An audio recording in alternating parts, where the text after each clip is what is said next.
सरू बनेगी वेद की दुल्हन, चलेगी बहुत बड़ी चाल अनिका के खिलाफ, क्योंकि अनिका ने चाल चलकर ही भाई पा लिया है यहाँ पर वेद को, और वेद को पाने का ये यहाँ पर जो सपना सजा के बैठी है अनिका, वो यहाँ पर चूर चूर कर देने वाली है सरू जहाँ पे देखती है कि भाई कॉलेज में प्रपोज कर दिया है वेद ने यहाँ पर अनिका को, क्योंकि ये सब अनिका की चाल है और सरू समझ रही है कि वेद ऐसे तो कुछ करने वाला, क्योंकि वो अनिका से नफरत करता है और यहाँ पर उससे प्रपोज बिल्कुल भी नहीं करेगा, इसलिए वो सच्चाई का पता लगाती है। और सच्चाई सामने आने के बाद यहाँ पर अनिका की शादी में ही सरू घटिया चाल चलेगी, यानी कि यहाँ पर उसकी घटिया चाल को यहाँ पर खत्म करेगी और खुद चाल चल के उसको बेहोश करके खुद दुल्हन बन के घूंघट में बैठेगी वेद के साथ और करेगी शादी। लेकिन शादी के मंडप में जब यहाँ पर घूंघट खोलने की बारी आएगी, जब यहाँ पर आ जाएगी अनिका और अनिका कहेगी अगर मैं यहाँ पर बेहोश थी, शादी सरू लड़की ने कर ली और सरू का घूंघट जब खोला जाएगा तो भाई यहाँ पर तारा दंग रह जाएगी। तारा कहेगी जो भी हुआ हो, मन ही मन सोचेगी वो बहुत ही अच्छा हुआ, क्योंकि मेरे बेटे वेद की जिंदगी इस दो कौड़ी की अनिका के हाथ में नहीं गई। भले ही सरू मेरे घर आई है, लेकिन हम इसको संभाल लेंगे और बाद में इसका तलाक करवा देंगे। लेकिन भाई हम आपको बता दें कि अब यहाँ पर कहानी में धमाकेदार ट्विस्ट आने वाला है, क्योंकि अनिका की शादी का ये सपना चूर चूर सरू कर देने वाली है।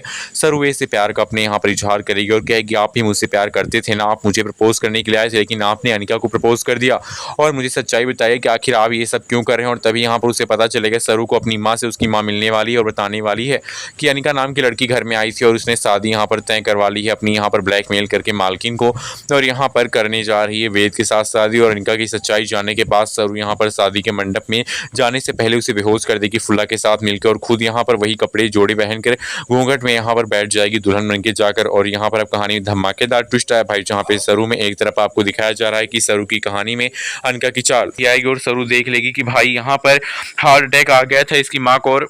अनिका से शादी कर ली है वेद ने। और ये देखकर सरू को बहुत ज़्यादा यहाँ पर झटका लग जाएगा, उसका दिल टूट जाएगा, क्योंकि कहीं ना कहीं सरू भी प्यार करने लगी थी वेद से, लेकिन वो इन चीज़ों को एक्सप्रेस करना चाहती थी जब वो उसे प्रपोज करने के लिए फिर डेट पे लेकर आता। लेकिन अब भाई कहानी में नया ट्रैक आएगा, जहाँ पे सरू के सामने यहाँ पर ये दोनों जोड़ी में खड़े होंगे शादी के, और सामने होगी यहाँ पर तारा। अब ये सब देखकर कहानी धमाकेदार हो जाएगी। अब भाई उर्मिला और कामनी की चाल कामयाब होगी, और यहाँ पर तारा को उन्होंने कहा था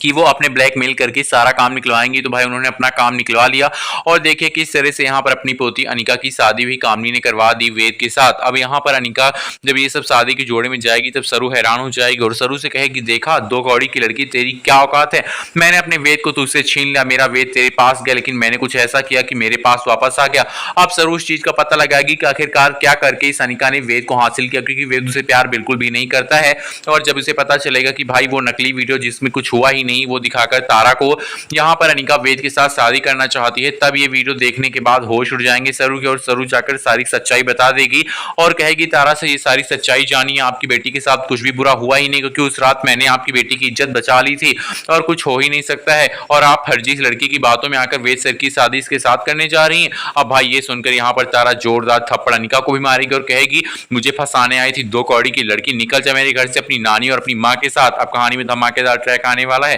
भाई, लेकिन इससे पहले यहाँ पर शादी की कुछ तो यहाँ पर रस्में हो ही जाएंगी, जैसे